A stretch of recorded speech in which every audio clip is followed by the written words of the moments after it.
So look, we still have a lot to fight for, okay?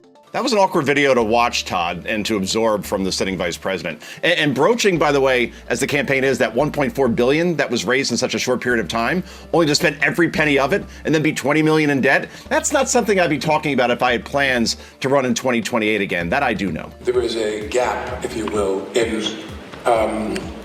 information for Americans.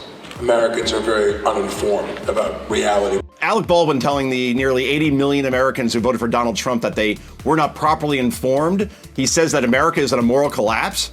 In Hollywood, apparently stupidity is not a handicap, nor is hubris. The same guy went ballistic on his 11-year-old daughter at the time in calling her a rude, thoughtless little pig in a voicemail, all because she didn't answer the phone when he called. And attacking tens of millions of voters in general, in this case of the winning candidate, it's just not a good idea. I'm proud to say that I voted early, and I voted for Kamala Harris. I cast my vote for someone who will be a president for all Americans. If we don't show up tomorrow, it is entirely possible that we will not have the opportunity to ever cast a ballot again. Joe, as of November 5th, is the celebrity endorsement dead? It is dead and buried, Todd. And by the way, these celebrity endorsements were primarily bought and paid for by the Kamala campaign. Right. Oprah Winfrey has a bank account that looks like a phone number with an area code included, and her production company still was paid $1 million by Kamala Harris. Beyonce, Lady Gaga, Lizzo, all paid to appear at Kamala rallies, which is odd because